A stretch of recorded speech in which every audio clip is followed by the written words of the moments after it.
12 Bay Area sales report.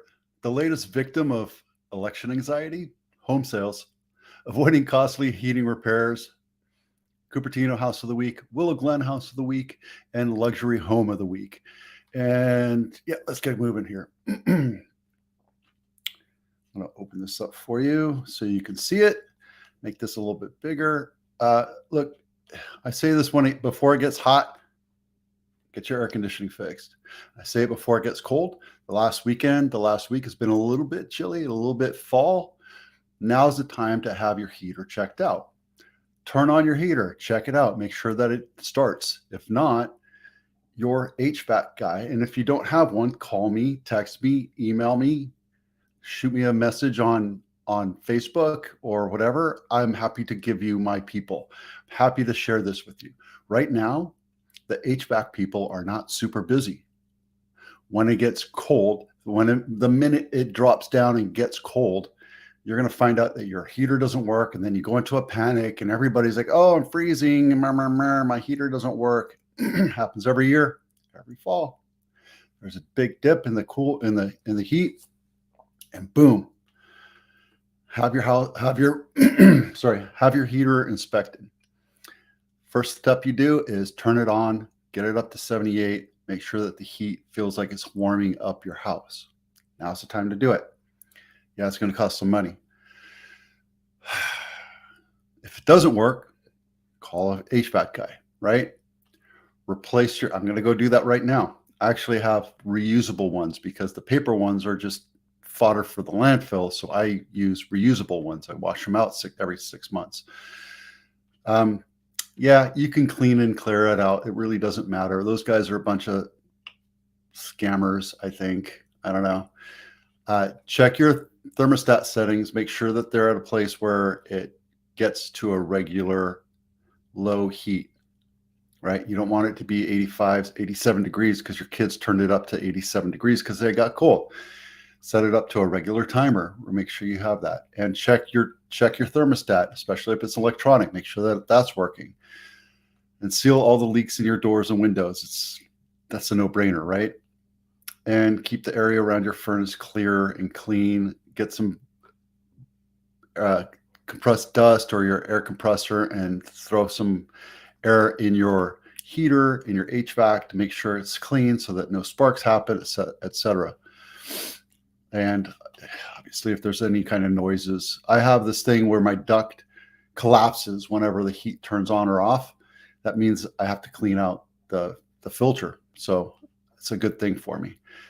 Test and inspect your carbon monoxide detector and your smoke detectors. Make sure that they're working. And if it's old and dusty, maybe this is the time to do it. This is the time to do it when it's slow, not when the HVAC guys are busy. I'm telling you right now. All right, that's that. Download actually, this should be this one right here. It's a perfect time to download your home inspection checklist. It does go through a little checklist for your HVAC to make sure that it's working properly, as well as all the other things that you could do to create a honey-do list in case you're thinking about selling your house. Even if you're not, this is a good checklist to have to do once a year and have your house kept up. All right, Cupertino House of the Week. This is Glen Drive, not my listing. 6 bedrooms, 6.5 full baths, 6.5 baths, 4,500 square feet, built in 2024. Let's take a look at this. Let's see where this is. Off of Stelling. Nice. And Stevens Creek. This is where Deanza is right here. Okay, let's take a look at the pretty pictures. It's beyond me why people don't use the front of the house as their primary picture, but go figure.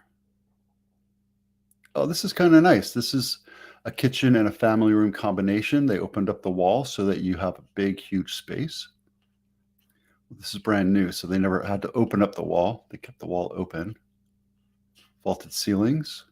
I guess vaulted ceilings are back. Not a fan of a big patio. My house has a patio on the front, right where the master is. I never use it. As a matter of fact, I closed off the sliding area because I never use it. I think it's a silly waste of space. Nice dining room, nice kitchen. Seems like I've seen this picture before. There you go. Oh, 4-car detached. That's the Willow Glen House of the Week. So since we looked at the Willow Glen House of the Week, let's look at it. 5 bedrooms, 4.5 baths, 4,100 square feet, built in 2024. Seems like it's the same builder as this guy, right? So you already looked at these pictures. And then luxury home of the week, Winding Way, not my listing, 6 bedroom, 8 and 2 half baths. Holy crap. 7,900 square feet, built in 1997. And this is right here in the fire district of Atherton. This is Atherton, Woodside. Nice. Let's take a look at this beautiful mansion. Wow.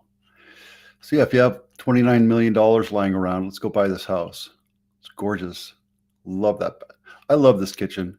You know, the whole painted cabinets, kind of done with them.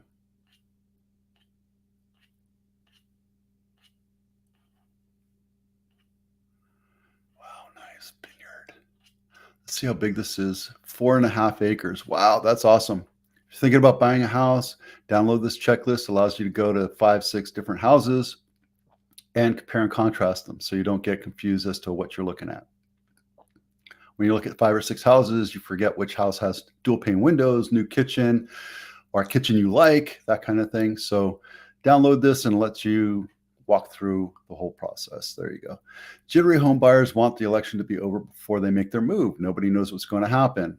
I got news for you guys. Nothing's going to happen, right? The world's not going to end because of the election. It just isn't, right? It's going to be business as usual. The buyers have to have their little anxiety and decide not to buy. And here's the thing too, right? I was kind of underwhelmed.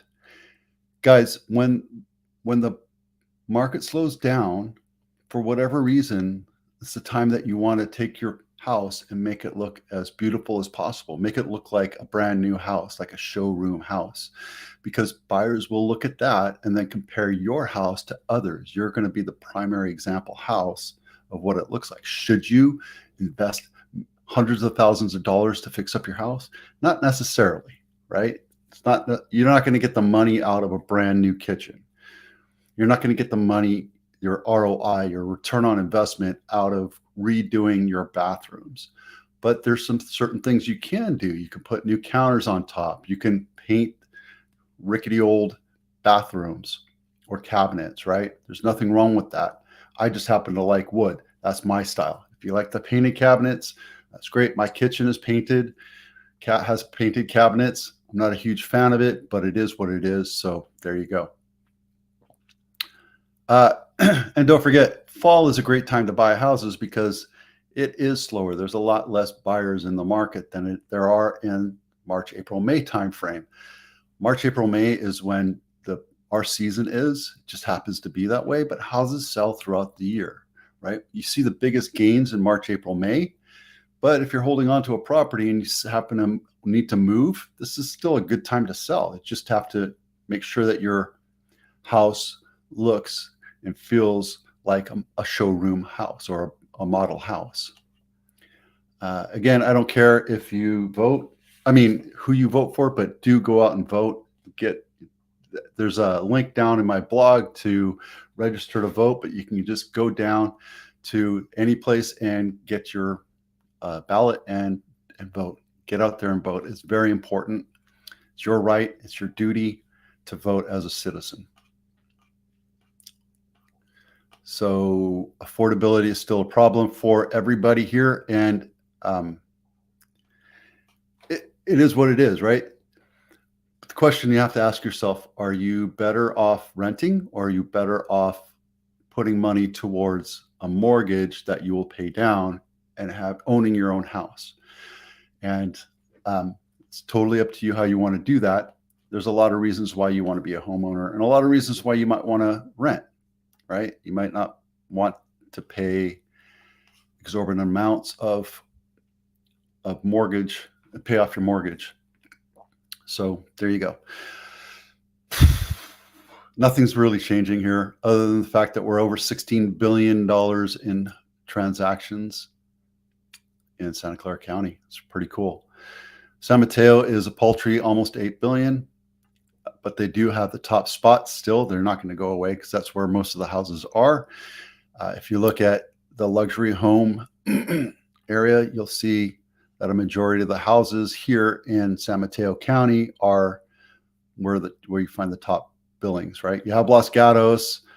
You don't really see anything in Cupertino, but this is Los Altos Hills. So I think this is the only real one in Santa Clara County that's a top contender, because this one is, I don't know. I think it's just land, and then they have plans. And then this one is a hotel. So there you go.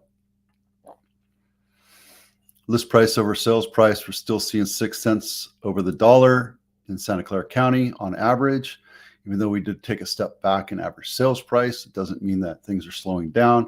We still got 153 new listings and 187 in contract this week. There you go. All right, that was simple, easy, quick, just close to the 12-minute mark. Thanks for watching. I'm Vito with Abitano. We'll see you out there.